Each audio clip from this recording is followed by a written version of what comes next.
We're not here to make up the numbers, we're here to compete as well. This squad, with the power they have on their day, they can do anything they want.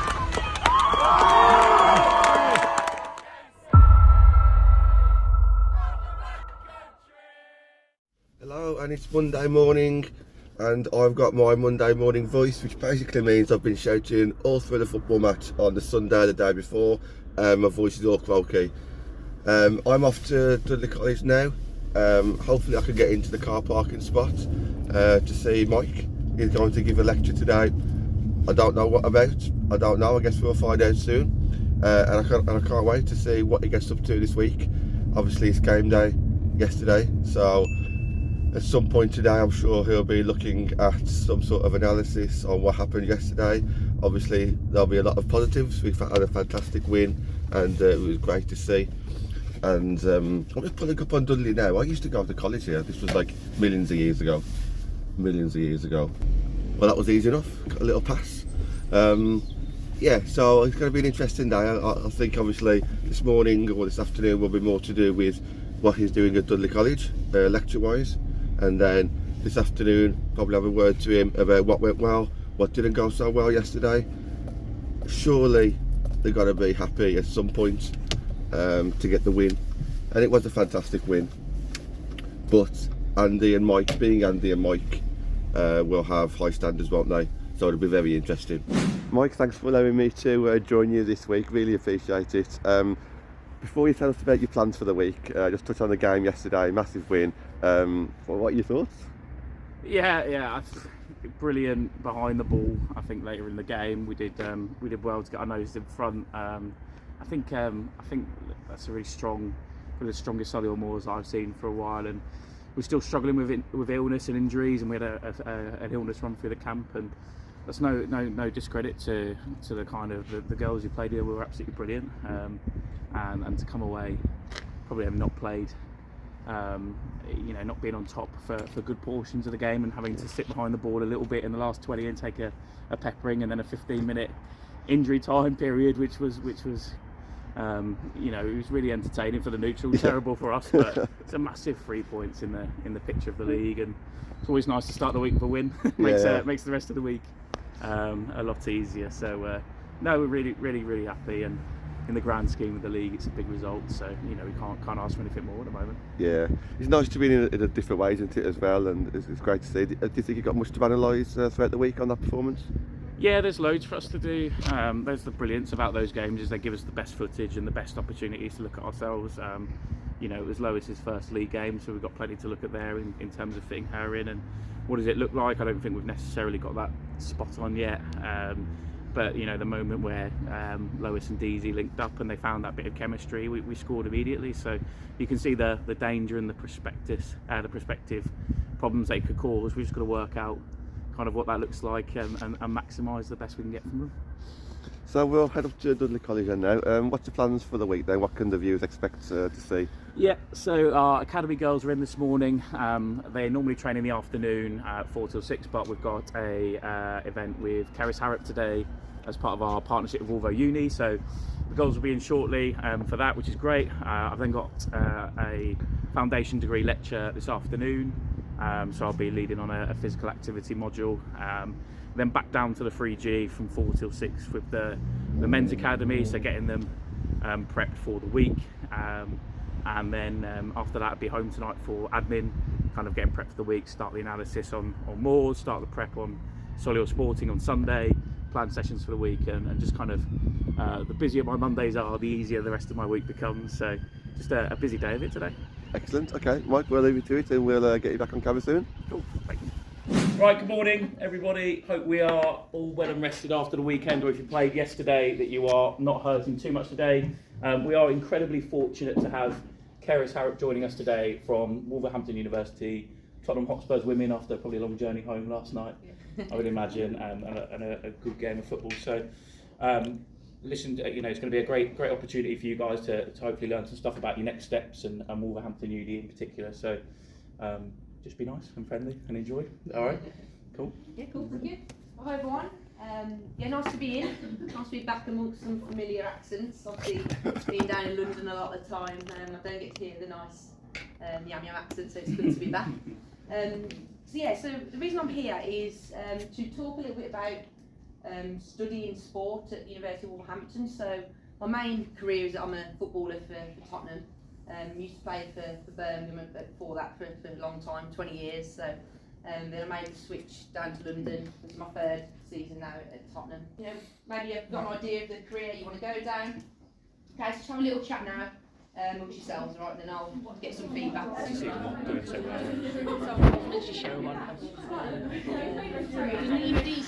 She does. Yeah, that's it. Yeah, I'm definitely coming. It's good to hear the girls here and your stories as well, because they work with me regularly. So. Yeah, so I've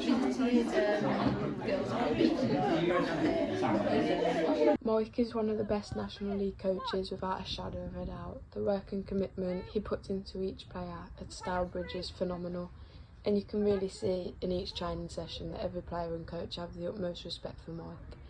And the intensity he gets us lot to work at throughout the academy is unreal, but we all know it will benefit our development in the long run, so we all really do sit and admire what he has to say or wants us to do.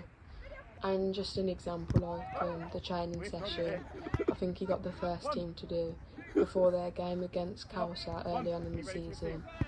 Their intensity he had the first team working at before the game was impressive, and they all listened and took on board what he had to say. Then the following day they went into the Calsa game and won it quite comfortably in my opinion. But not only does he improve players technically on the pitch, but as people too.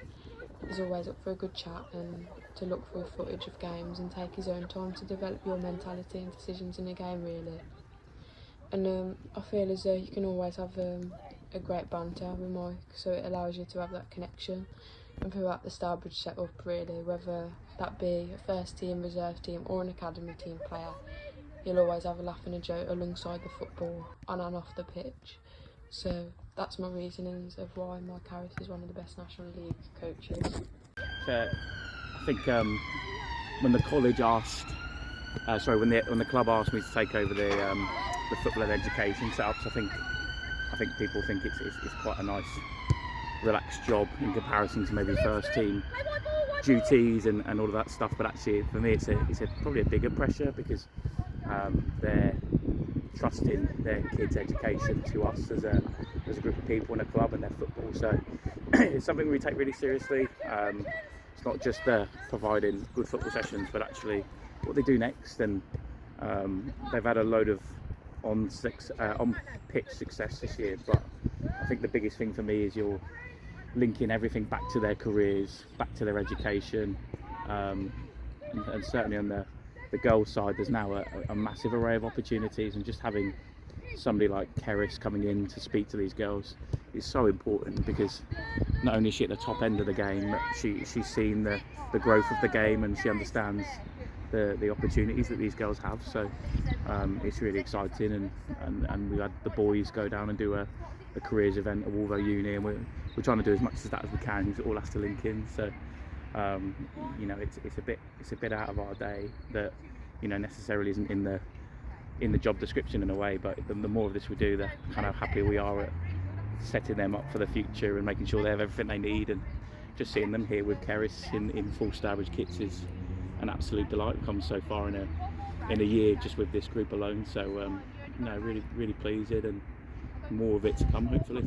Yeah, the players are really buying into obviously having this experienced player on board as well in the classroom upstairs, just really getting involved and having some fun with them, and obviously now they're enjoying the playing now as well, aren't they? It's, I bet it's something slightly different for them as well to have this kind of a character with them. It's just brilliant to have some really strong female leadership around them as well. You know, for the girls, and some of them have been leading sessions with this group themselves. So Kira and Phoebe, who are two of our second years, have led sessions with the academy girls. And for me, it's so important that they see good, positive, confident female role models. And you know, Keris is an extreme example of that in a way. But I think that's what they need to see. We talk about aspiration and trying to get to the best level we can, not just in terms of football, but as a career. And they're really taking it seriously. And you know, events like these are so important, and we're just thankful to all the networks we have that we're able to to offer these to the girls. So it's brilliant. It's brilliant. And just one more thing I'd like to just mention.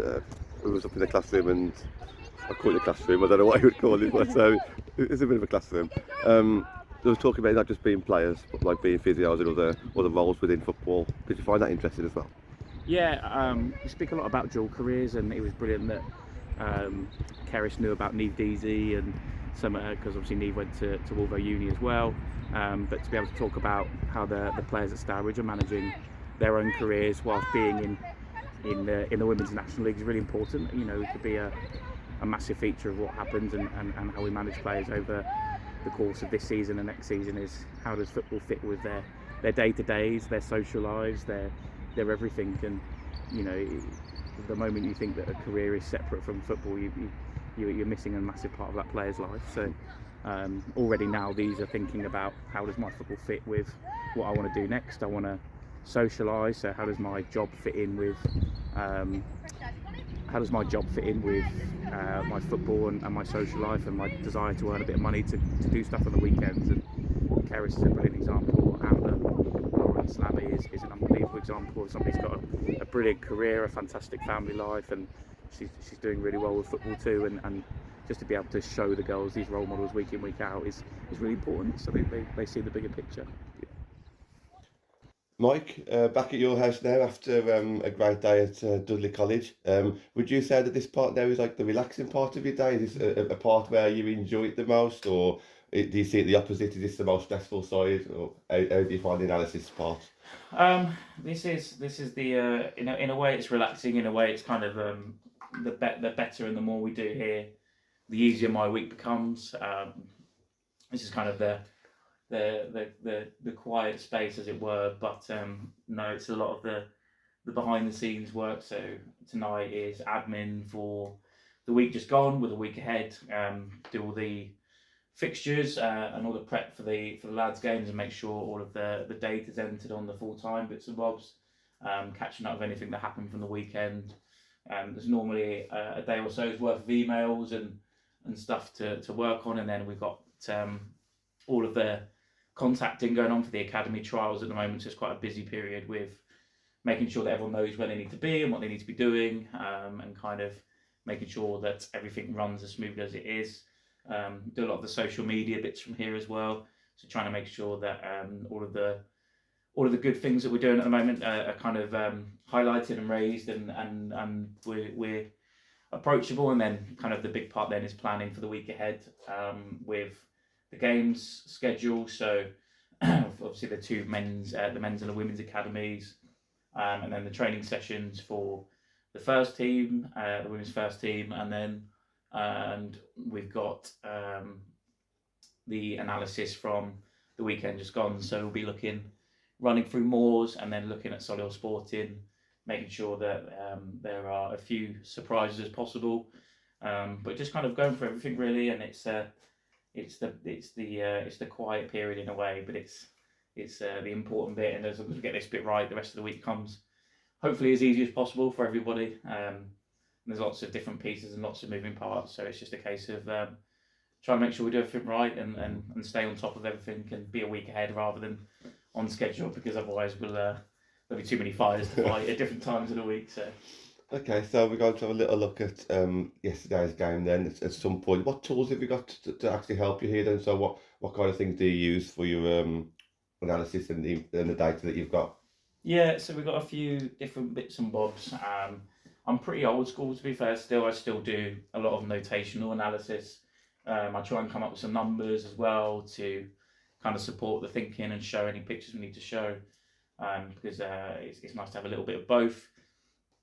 I think it's quite a slow process because it's trying to find patterns and trying to understand bits and bobs and working out what went well and what didn't. And yes, we won, but it was a brilliant game and against good opposition. There's always a lot to pull out. So same again, the more we can make sense of what happened on Sunday and make it make sense on Tuesdays and Thursdays and relate that to next Sunday and kind of our whole bigger picture for the season, then that's great. And the good news is the VO is getting smarter and smarter and doing some of the clipping for me, which is nice. But at the same point, it doesn't make sense at all in kind of the way we speak to the girls and the way we set up our training sessions. It's got to fit with us. So and there's 100 things we did right, 100 things we'd want to tweak, and it's just like, what's the most important thing to tweak first and to focus on this week, and is there anything we should be focusing on other than the games ahead. But I think that's the trick and the challenge with football, is trying to make sense of it all. So would you say many teams have got access to all this kind of stuff? It's just whether or not they have the ability or the time to actually dissect it the way you do? I don't. The VO is an absolute joy because it does so much of the legwork. There was a time where somebody had to come and hoist the camera up themselves and spin it and do all of that stuff. Now you can, Kieran does such a brilliant job of sorting that out on our behalf, and just makes our life a lot easier. And not have to worry it. And I logged on this morning and it was already there waiting for me, which is brilliant. And don't have to worry about lugging things around or sorting it. Performance analysts are becoming more and more common. They got a fantastic one in the men's team with Scott, who does a brilliant job, I know, for the guys. And I think the biggest thing is trying to make it useful for your group. It doesn't have to be. It's not for me to sit here and watch the game back and just enjoy it. It's a really important tool for us. And there was a time where we didn't have it, and I think it makes coaching a lot easier, because when you're in the moment, it's difficult to read and react to games, and actually to be able to watch it back afterwards is more important, and in so many ways. So it's a big part of the week, and we're really fortunate to have the tool. Okay, let's go for it then. Cool. So I've kindly been sent a report based on the Sutton game that we played recently. And there was a lot to it. It was a really good competitive game. There's always something a little bit different when we play Sutton, because there's history there, and there's a title race and all of that, and a lot of respect for some of their players and some of their staff. So for this was a very kind of specific view at how we approached crossing during the game, based on our kind of philosophy, and what we did, or in this case didn't do on the day, to be able to be given this detail and to have this detail and to use it, not just for the sake of having the numbers, but to kind of really be critical about what we do every single week is really important. And it's one thing talking about what oppositions do and what we can do to counter that, but we're going to be really critical of ourselves all the time in the right way, and really celebrate things when we get them right, and work our numbers in the right direction. We can, based on looks, you can tell a story, but numbers don't lie.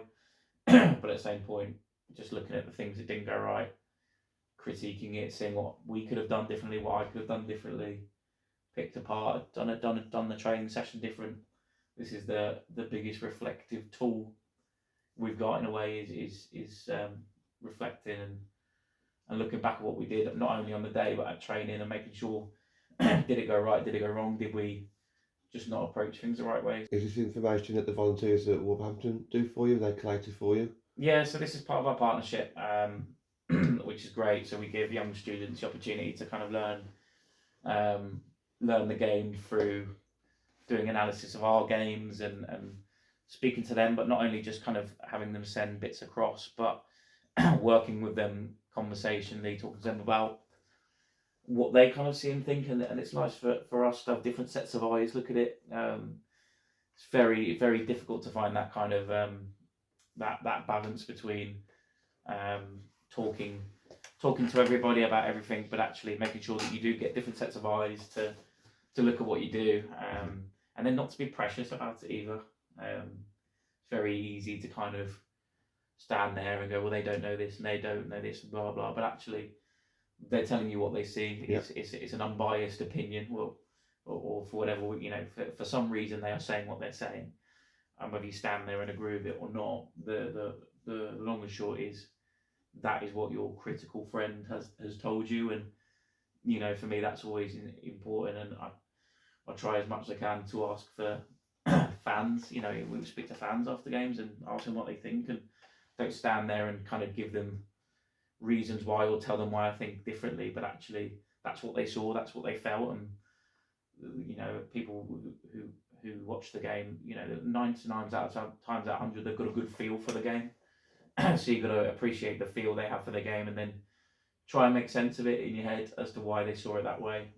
So you know, Sunday was scrappy and difficult, and but brilliant 3 points, and you know, people were right to kind of highlight that it was a difficult game of football for both sides. But you know, you talk about nerves, you talk about all those things, but you know, for me, that's what I thought the majority of the opinions be. But a lot of people really enjoyed the game, and really enjoyed seeing that different side to us, seeing us in the trenches, which is great. And we've done it. We've had to do it for 2 weeks now. Hull were brilliant as well. Stuck us in the trenches for the last 20 minutes. And to be fair, to come out on top in both games and to be in a semi-final and top of the league is brilliant. So we just keep doing what we're doing. There's nothing to change in terms of our attitude towards it all. The girls are working hard as well. So just kind of long may it continue, and if it doesn't work, we'll go back to the drawing board again like we did after Sheffield. Mike, half an hour in, you spotted quite a few details, offensive and defensive. What sticks out to you? Yeah, you can slowly start to see their game plan unfolding. I think the really nice part after probably about 15 minutes or so is we changed some bits, and they worked really well. They're really effective. We probably didn't spot spaces that appeared because of the way that they were playing quick enough. But we saw a lot of what League did against us, and some ideas that kind of Calcer used as well in the Moors game plan. And they were very safe and very solid. And I think, you know, they wanted to kind of make sure that they did everything they can not to concede, and to be really solid and set up and to try and pinch something. And I think we did a really good job of number one, breaking that down and scoring, and that little moment where kind of Lois and Neve didn't link up slightly earlier in the game. The kind of the same moment appeared later on, and they did, and they began to expect things from each other, which was really nice. So there's a lot there that was difficult on the day that actually we handled very well, and I think it's a really important 3 points. And it's nice that when other teams are adapting to play against us, that we're not struggling, we're not kind of falling apart. We're adapting. We need to see some of the spaces that appear on the pitch a bit quicker, and we'll be fine. But the more they play together as a group, the stronger they'll get at that, and starting to problem solve a little bit themselves. And you can see some of that going on, which is brilliant and exciting. And some of the conversations at half time as well were great as well. So it's really positive, and you know, the first 20 we were very good, so very pleased. Mike, so we've come to the end of the day. You've got your you've watched the game, you've made your notes. How do you now take that notebook to a coaching session tomorrow? Yeah, so probably first job is now to report back to staff, kind of share ideas and findings and some clips to kind of show those pictures to everybody so it makes sense. You know, it's no point in making sense in my head to not then translate to our staff. But you know, you come away with 10 or so ideas from the game. Some of them are continuing to expand on some really good moments, and some of them are looking at kind of getting the best out of everybody and making sure that we continue to develop our ideas as a group, and come up with new and different ways to break teams down. Yeah. I think some of that is just reflecting on what Moors did really well, and how they kind of set up during the game, and kind of understanding therefore how the game played out as a whole. So some great stuff, and now we'll go back and we'll have conversations about what we think is the most important things for this week. We'll devise the session based on kind of the little the bits and bobs then accordingly, and there's lots of other things we've got to look at too. We've got Crawley coming up, which forms a massive part of our work for the next couple of weeks. Calcer is another big game, and very clearly the teams of the league are adapting. So some of it is for me is helping the girls see some of those adaptations and helping them understand, the game themselves, so they can begin to carve teams apart with less information from from the side, and they've done so well this season at doing that, and they did it again on Sunday. They created a brilliant moment from just a couple of clever pieces of movement. So the bit that's the most important part now is the translation from book to pitch, and it's like I said, it's not my job to hold the information. It's to convey it in the right way, and make it translate in a way that we've kind of agreed on and understood as a group. So what's your next step with Andy Fisher now? Are you going to give him a phone call or something tomorrow daytime before the coaching session, or have you spoke to him already, or do you just wait until Tuesday? Yeah, so he's we're both busy. So what we do is obviously we want to include the whole management in it too.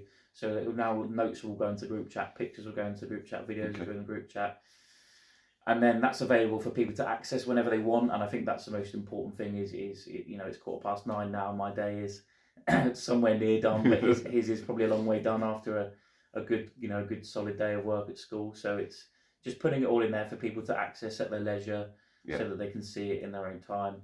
Andy's had a look at the footage himself too, and he's made his own kind of notes. And for us, then it's collaborating. Dan and Harry have been on some opposition analysis and some set piece analysis. So we're it's just kind of taking all of these ideas. They're completely tangled at the moment, and untangling them to a thread that we can pass on to the group in the right way. Mike, it's been an absolutely amazing first day. Thank you for inviting me into your home and to Dudley College. It's been really eye-opening. I mean, that last couple of hours, it just blown my mind. It really has. And I can't wait to watch some of this footage back myself. But plans for tomorrow then? Training session, 7 o'clock. Anything that you're doing in the daytime? Yeah, so still more prep tomorrow. So I'll spend a bit more time working on opposition bits and bobs. It's also the day before Academy Wednesday, so we do a lot of prep for the Wednesday stuff. The guys are out playing tonight, so I'm hoping for a good positive result, but it's also a day for me to kind of catch up on bits outside of football, so just get my life in gear a bit.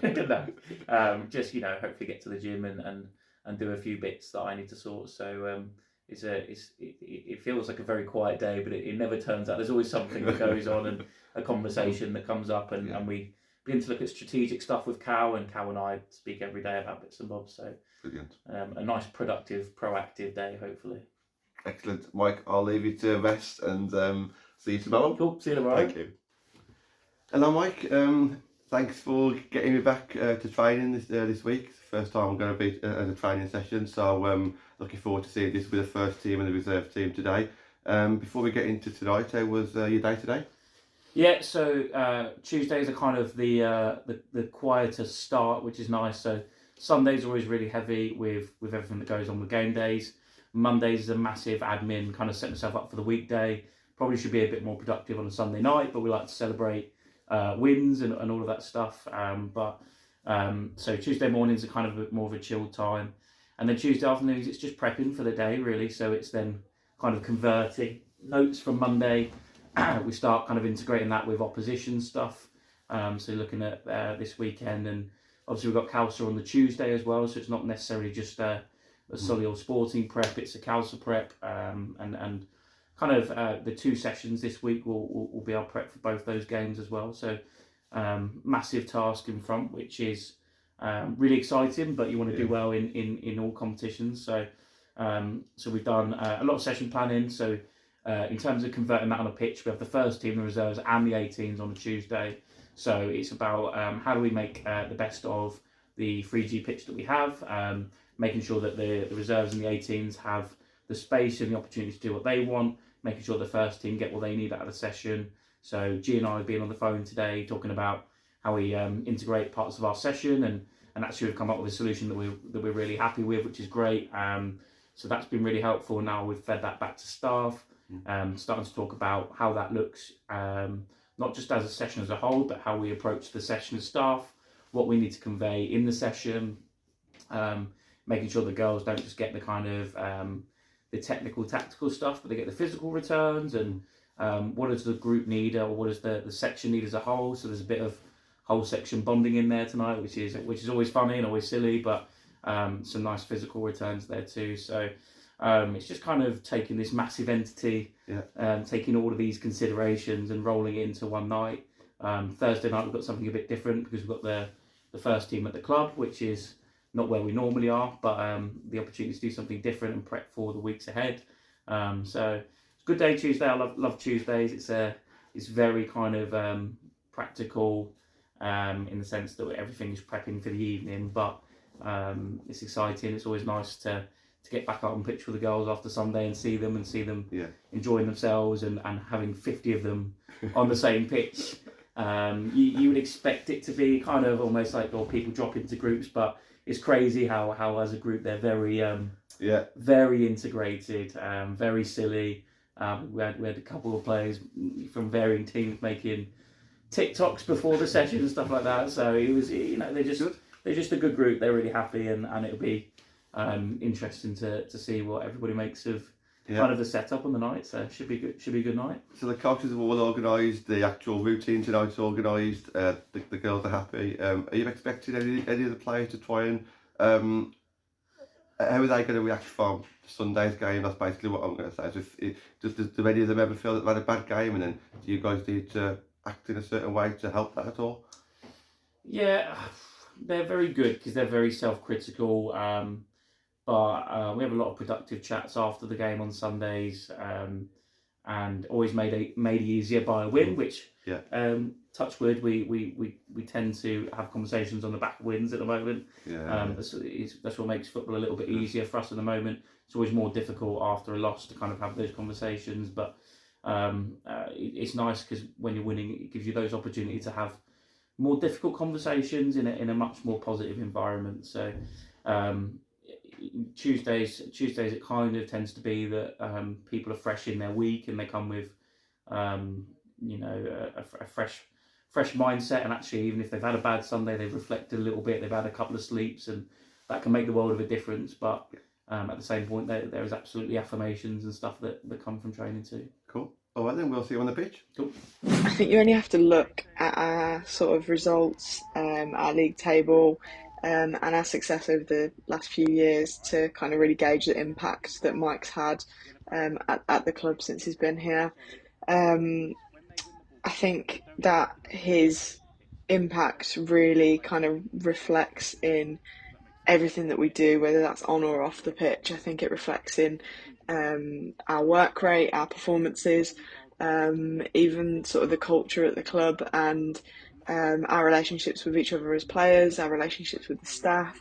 I think that Mike's had quite a big part to play in that, and I think that not only does that say a lot about his character, but also a lot about his kind of work rate and how much sort of time and energy he invests into us to sort of develop us as players. Whether it's getting to training early to work on something that we need to work on, going through and picking out footage for us, or even just answering sort of questions when there's something that we don't understand, about our roles or about the formation that we might be playing. And that also kind of reflects how good of a tactician he is. To be honest, I think he's the best sort of tactician that I've ever worked with as a player. Everything is planned down to the last tiny detail, and it's communicated really effectively. So everyone knows their roles inside out. Everyone kind of understands the system that we're trying to play, and everyone understands everyone else's role as well. And I think that's kind of really the most important thing, because I think you can be the best coach in the world, but if you can't communicate effectively what you're trying to do and what sort of impact you're trying to have, I think that's when it can kind of get a bit lost. And I think that is one thing that Mike is exceptional at. And I've never really known a coach that can do that quite so effectively as Mike. How's it going, Mike? Good so far. Nice to do stuff together at the start.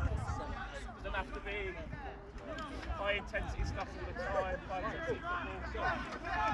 And it's quite refreshing, really, because I think that he's probably one of, if not the best, head coach in Tier 4 or Tier 3 at this moment. And his understanding and his vision for what he wants to do and what he wants us to do is ridiculous sometimes.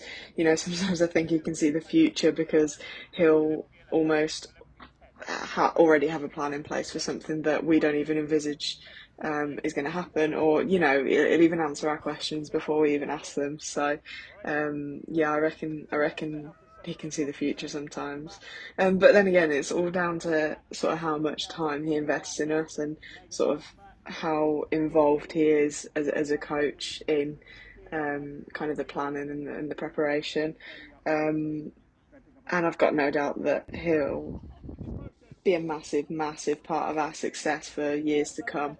And I think that if we succeed in sort of getting promoted at the end of this season, he'll definitely be there helping us compete at Tier 3. I just think he's a huge asset to the club, and I think as long as we've got Mike, we've got a chance of competing at the highest level. So yeah, all credit to Mike, really. I don't know what they've been eating tonight, but they need to keep eating it. That's the best I've seen them train in a long time, and they train well every week. Proud of them.